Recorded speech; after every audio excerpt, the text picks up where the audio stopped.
Hello friends, competitors academy channel पर आप सभी का स्वागत है। इस वीडियो में हम मई मंथ के मिसलेनियस करंट अफेयर्स सेक्शन को 2020 को डिस्कस करेंगे। वीडियो में आगे बढ़ने से पहले मैं आपको इस वीडियो के बारे में बताना चाहता हूँ कि ये वीडियो प्रीलिम्स ज्ञान सीरीज़ 2020 का पार्ट है और इसमें 100 डेज़ का क्रैश कोर्स डिज़ाइन किया जाएगा, जिसमें यूपीएससी प्रीलिम्स में पूछे जाने वाले सभी सब्जेक्टों और करंट अफेयर्स की डिटेल में एनालिसिस दिया जाएगा और वो प्रीलिम्स स्पेसिफिक एनालिसिस होगा। तो चलिए दोस्तों, अब वीडियो शुरू करते हैं। आज की इस वीडियो में हम ये कुछ टॉपिक्स हैं जिनको कवर करेंगे, जिसमें से फर्स्ट टॉपिक है नॉन कन्वर्टिबल डिबेंचर का। ये टॉपिक न्यूज़ में आया था। रिलायंस कंपनी ने एक्चुअली नॉन कन्वर्टिबल डिबेंचर्स को लॉन्च किया था, जिस वजह से ये न्यूज़ में था, तो इसको कवर करेंगे। घड़ियाल आपको पता ही होगा, यूपीएससी का बड़ा फेवरेट क्वेश्चन बनता है घड़ियाल के ऊपर, तो घड़ियाल के टॉपिक को कवर करेंगे अपन। गोल स्कीम है going online as leader program. आपको जब इस टॉपिक पे हम जाएंगे तो आप इस टॉपिक को देखने के बाद काफ़ी सरप्राइज हो जाएंगे कि इसका नाम कुछ अलग ही टाइप का है और किस मिनिस्ट्री से और कैसे डील कर रही है, तो उसके बारे में पता चलेगा। आगे माइक्रो आरएनए, इसके बारे में देखेंगे। उसके बाद कटकारी ट्राइब के बारे में देखेंगे। Dehing Patkai wild life sanctuary, ये कहाँ पे लोकेटेड है दोस्तों? ये आसाम में लोकेटेड है। इसके बारे में देखेंगे। Industry status to sports. अब आपको पता होगा कि एक स्टेट है जिसने स्पोर्ट्स को इंडस्ट्री स्टेटस दे दिया, उसका नाम है मिज़ोरम। मिज़ोरम नाम है उसका। उस स्टेट ने जो है स्पोर्ट्स को इंडस्ट्री स्टेटस दे दिया होगा। वैसे आपके माइंड में क्या आता? मुझे लगता है कि अगर आप एग्ज़ाम में गेस करते हैं और 4 ऑप्शन में से एक ऑप्शन मणिपुर होता तो आप मणिपुर को ही टिक कर देते, ये पक्की बात है। बट आंसर मिज़ोरम होना चाहिए। ये है जिन्होंने, ये पहली स्टेट है जिसने स्पोर्ट्स को इंडस्ट्री का स्टेटस दे दिया। अभी देखो जुबालैंड एक प्लेस है। ये है कहाँ पे? सोमालिया में। कहाँ पे है? सोमालिया में। सोमालिया कहाँ पे? अफ्रीका में। हॉर्न ऑफ अफ्रीका में सोमालिया है। सोमालिया में जुबालैंड है और जुबालैंड को जो है एक ऑटोनोमस स्टेट है। ये थोड़ा न्यूज़ में था तो इसलिए बता दिया। ये वापस से एक और बार बताऊंगा आपको ताकि दिमाग में अच्छे से बैठ जाएगा आपके, ठीक है? तो दोस्तों, वीडियो को जो है अभी आप है ना चैनल को सब्सक्राइब कर लो और वीडियो को एंड तक देखना, बिल्कुल भी मत छोड़ना, क्योंकि बहुत काम की चीज़ें हैं। यूपीएससी में प्रीलिम्स में आने की बहुत चांसेस है, तो एक एक आर्टिकल को ठीक से समझना। देखो, पहला टॉपिक है नॉन कन्वर्टिबल डिबेंचर्स के बारे में। तो इसमें क्या बोल रहा है कि डिबेंचर्स के बारे में एक बेसिक डेफिनेशन है कि debentures are long term financial instruments हैं which acknowledges a debt obligation towards the issuer, ठीक है? तो इसमें क्या है कि जैसे मान लो अभी रिलायंस कंपनी ने वैसे तो उन्होंने नॉन कन्वर्टिबल डिबेंचर लॉन्च किए हैं, बट अगर वो डिबेंचर अगर कोई कंपनी है मान लो और वो डिबेंचर लॉन्च करती है ना, तो वो लॉन्ग टर्म फाइनेंशियल इंस्ट्रूमेंट की तरह लॉन्च करती है उसको। और वो क्या है, एक्चुअली डेट इकट्ठा करती है अपनी कंपनी को और एक्सपांड करने के लिए, और उस पर जो है वो जो है ऑब्लिगेशन जो होती है, इसका डेट को चुकाने की ऑब्लिगेशन है वो इशूअर की होती है। तो वो क्या होता है कि एक इंटरेस्ट रेट पर मान लो 9% की इंटरेस्ट रेट से ब्याज देते हैं। वो जो भी डिबेंचर को बाई करते होंगे उन सबको 9% की इंटरेस्ट रेट या 8% की इंटरेस्ट रेट, जो भी कंपनी मतलब डिफाइन करती है, उस हिसाब से इंटरेस्ट रेट पर डिबेंचर लॉन्च किए जाते हैं। तो आगे देखते हैं। Some debentures have a feature of convertibility into shares after a certain point of time at the discretion of the owner. अगर मान लो ओनर की डिस्क्रिशन होती है ना, और ओनर बोल देता है कि भाई जो डिबेंचर है उसको आप चाहें तो इक्विटी में या शेयर्स में कन्वर्ट करा सकते हैं, तो फिर वो डिबेंचर भी आसानी से डिबेंचर इक्विटीज़ में या शेयर्स में कन्वर्ट हो जाते हैं। लेकिन ये जो नॉन कन्वर्टिबल डिबेंचर ये होते ही नहीं है चेंज। इनका यही नेचर होता है। तो इन पे जो रिस्क होती है बहुत ज़्यादा होती है, रिस्क तो ज़्यादा होती है। ये रिस्क ज़्यादा होने की वजह से ही जो है ज़्यादा इंटरेस्ट रेट पे भी पे करते हैं। जो इशूअर्स होते हैं वो ज़्यादा इंटरेस्ट रेट भी पे करते हैं नॉन कन्वर्टिबल डिबेंचर्स के ऊपर। देखो इसके बारे में, the debentures which can't be converted into shares or equities are called non convertible debentures। ठीक है, अब आगे देखो, non convertible debentures are used as tools to raise long term funds by companies through a public issue. तो ये जो companies होती है, जैसे अभी रिलायंस है, उसने नॉन कन्वर्टिबल डिबेंचर्स को लॉन्च किया है, तो वो एक पब्लिक इशू के थ्रू जो है लॉन्च किया है। उसमें यही है कि पब्लिक के सामने रख दिया इन्होंने नॉन कन्वर्टिबल डिबेंचर, और यार कंपनी होती है ना, उसकी गुडविल होती है, उसके बेसिस पे जो है ये नॉन कन्वर्टेबल डिबेंचर बिकेंगे या नहीं बिकेंगे, ये चीज़ तय होती है। अब रिलायंस है, उसके ऊपर बहुत लोगों को ट्रस्ट है कि हाँ बढ़िया कंपनी है, अच्छा है सब कुछ, तो लोग जा कर के ख़रीद लेते हैं। और नॉन कन्वर्टिबल डिबेंचर्स के ऊपर रिलायंस ने भी जो है अच्छा खासा इंटरेस्ट रेट देने के लिए जो है कर दिया था, तो काफ़ी लोग थे जो इसको बाय करने में इंटरेस्टेड थे। तो बात ये कि to compensate for this drawback of non convertibility, lenders are usually given a higher rate of return compare to convertible debentures. तो यहाँ पे साफ लिखा हुआ है कि भाई नॉन कन्वर्टिबल डिबेंचर्स है उसमें हायर रेट ऑफ रिटर्न मिलता है as compare to convertible debentures की तुलना में। अब देखो, एनसीडी ऑफर्स करता है various other benefits to the owners, high liquidity through stock market listing, tax exemption at source and safety since they can be issued by companies which have a good credit rating as specified in the norms laid down by RBI for the issue of NCD।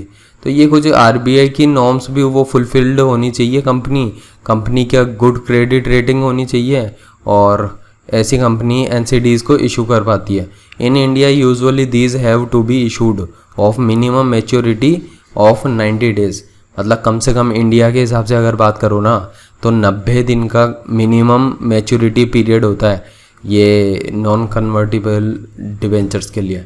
अब next topic है घड़ियाल के बारे में, और घड़ियाल आपको पता है ये कहाँ पाए जाते हैं, ये राजस्थान में चंबल सेंचुरी में पाए जाते हैं मोस्टली। तो ठीक है, सबसे ज़्यादा अगर कहीं पाए जाते हैं तो चंबल घड़ियाल सेंचुरी है, उसमें पाया जाता है।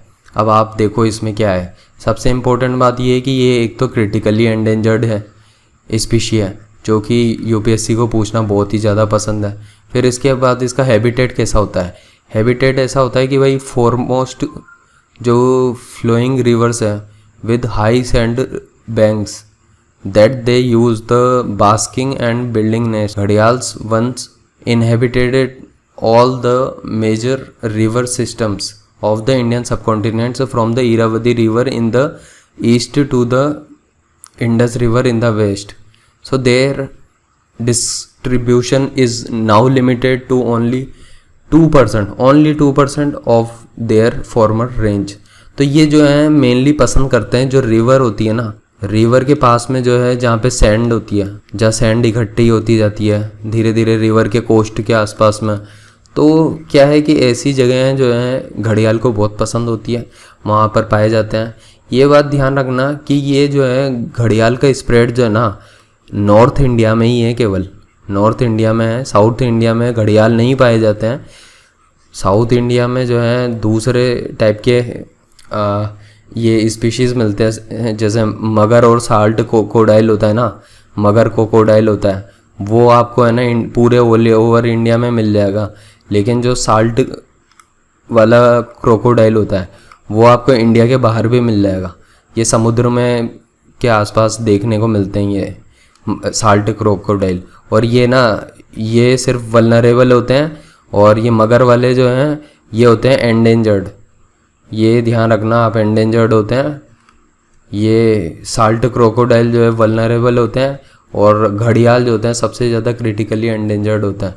तो इंडिया में ये है कि गिरवा रिवर, चंबल रिवर, केन रिवर, सोन रिवर, महानदी रिवर और रामगंगा रिवर, यहाँ पे जो है घड़ियाल देखने को मिलते हैं और घड़ियाल पाए जाते हैं। ठीक है, अब आगे बात करते हैं अपन कि नेपाल में भी जो है अगर अपन देखें तो घड़ियाल इस राप्ती नारायणी रिवर के आसपास पाए जाते हैं। इसके अलावा कंजर्वेशन की बात करें तो स्केड्यूल 1 में आते हैं। ये स्केड्यूल 1 में प्रोटेक्टेड किया गया है इनको, इंडियन वाइल्ड लाइफ एक्ट 1972 के स्केड्यूल 1 में इनको प्रोटेक्टेड किया गया है जो घड़ियाल है उनको। और प्रोजेक्ट क्रोकोडाइल की बात करें तो गवर्नमेंट ऑफ इंडिया ने 1975 में जो है प्रोजेक्ट क्रोकोडाइल लॉन्च किया था। तो वो सिर्फ गवर्नमेंट ऑफ इंडिया का ही इनिशिएटिव नहीं था, बट गवर्नमेंट ऑफ इंडिया के साथ में United Nation developmental fund, food and agriculture organisation ने भी जो है पार्टिसिपेशन लिया था इस प्रोजेक्ट में और प्रोजेक्ट क्रोकोडाइल को चलाया था। तो अब ये ध्यान रखना कि ये प्रोजेक्ट क्रोकोडाइल जो है ये भी बहुत इंपॉर्टेंट है, 1975 में लॉन्च किया था। इसमें होता क्या है कि इंटेंसिव कैप्टिव ब्रीडिंग पे फोकस किया गया है एंड रियरिंग प्रोग्राम पे।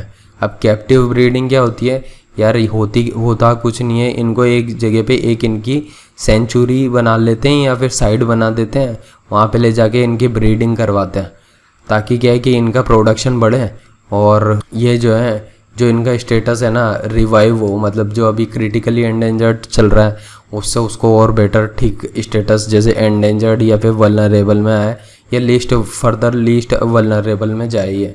अब देखो ये प्रोटेक्टेड एरिया में देखो ये 2 सेंचुरी है, इनके नाम ध्यान रखना अच्छे से। नेशनल चंबल सेंचुरी एक, तो दूसरी है काटरनी घाट वाइल्ड लाइफ सेंचुरी। अब ये जो है ये यूपी में आती है भाई, ये कातरनी घाट वाइल्ड लाइफ सेंचुरी।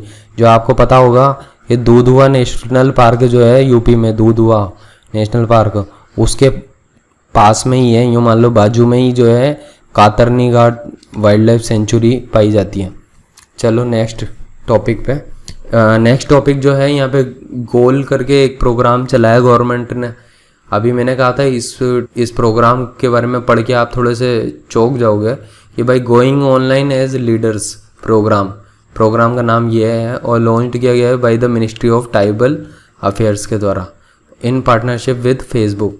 अब देख लो आप, फेसबुक जो है वो मिनिस्ट्री ऑफ ट्राइबल अफेयर्स के साथ मिलकर के गोल प्रोग्राम चला रहा है। हो सकता है यूपीएससी इस तरीके का पजल्ड क्वेश्चन पूछ ले, इसलिए मैंने इसको इंक्लूड किया है क्योंकि एम है टू प्रोवाइड करना मेंटरशिप टू ट्राइबल यूथ को थ्रू डिजिटल मोड। मतलब ट्राइबल यूथ को जो है मेंटरशिप देंगे इसमें, लेकिन डिजिटल मोड के थ्रू देंगे।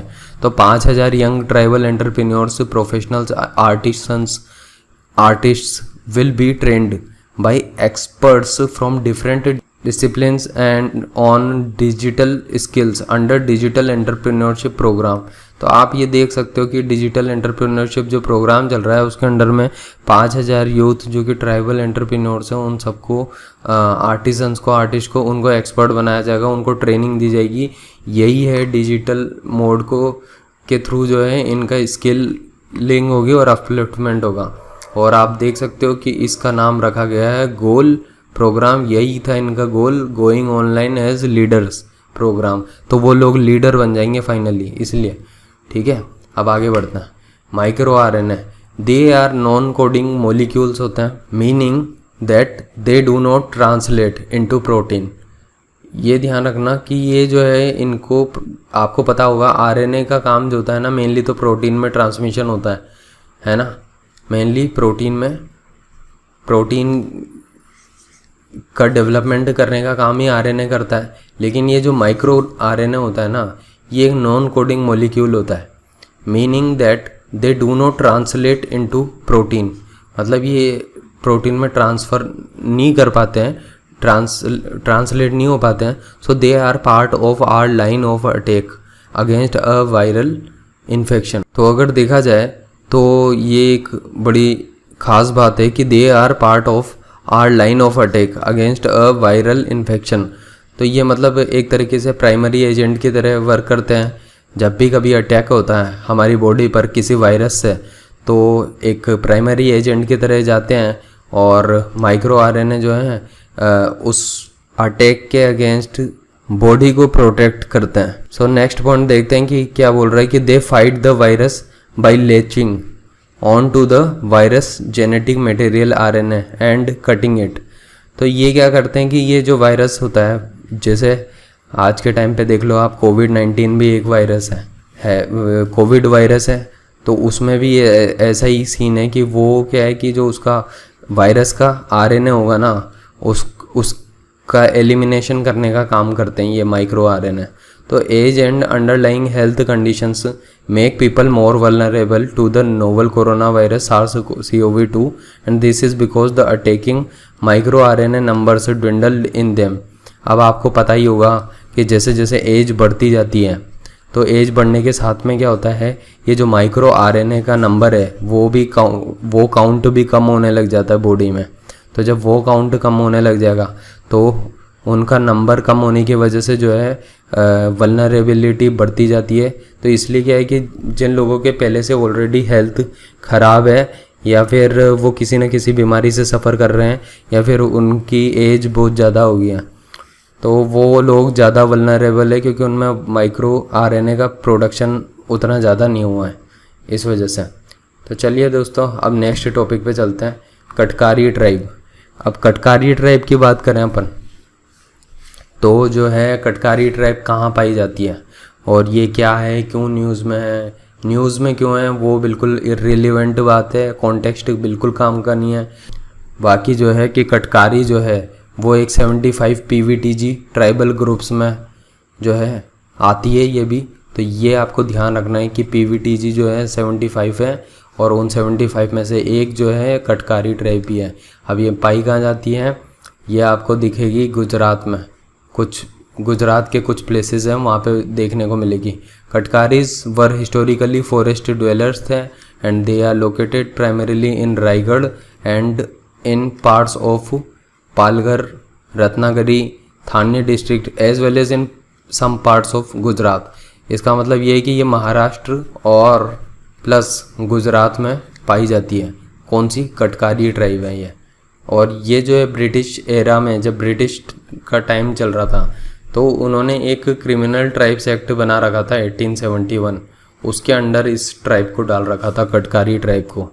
तो the name Katkari is derived from the forest based activities है। तो कटकारी का नाम जो है वो फॉरेस्ट बेस्ड एक्टिविटी से आया है, क्योंकि क्या होता है कि द मेकिंग एंड बार्टर और सेल ऑफ कटेचू।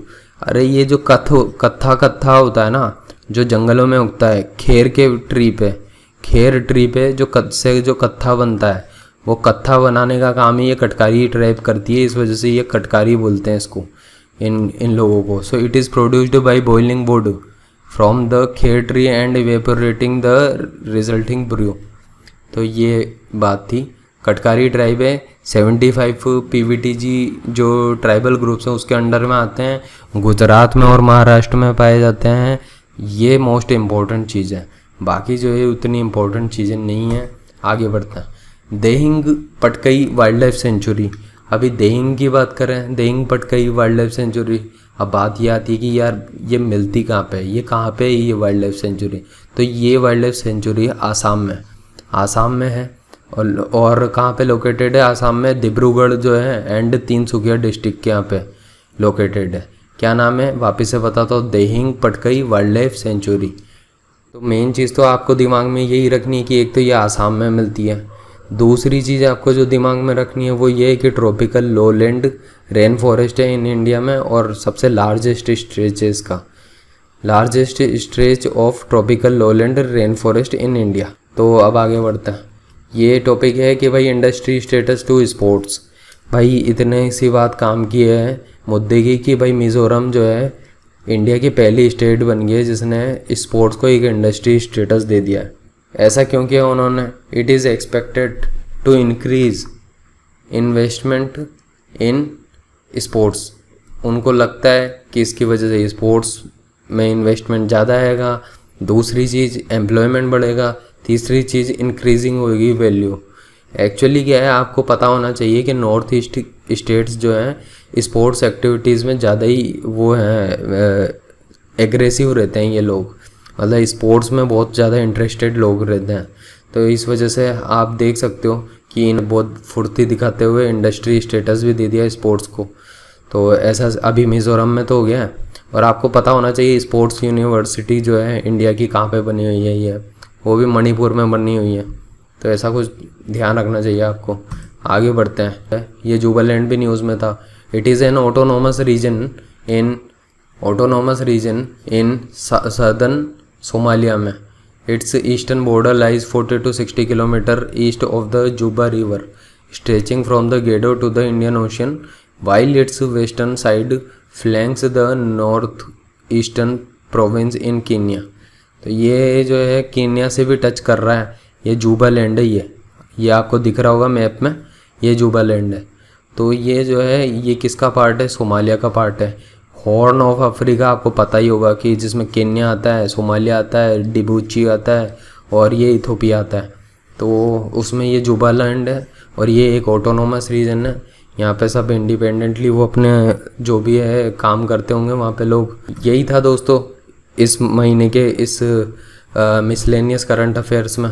तो आपको अगर वीडियो पसंद आई तो दोस्तों लाइक करो, चैनल को सब्सक्राइब करो और इस वीडियो की PDF आपको हमारे टेलीग्राम चैनल पर मिल जाएगी, जिसका लिंक आपको इस वीडियो के डिस्क्रिप्शन बॉक्स में मिल जाएगा। बाकी यही है दोस्तों, एक ही बात कह सकता हूँ मैं तो कि आपके मन में कोई भी डाउट हो, कोई भी क्वेरी हो, बेझिझक पूछिए। तो दोस्तों अब तक वीडियो देखी आपने, उसके लिए बहुत बहुत धन्यवाद।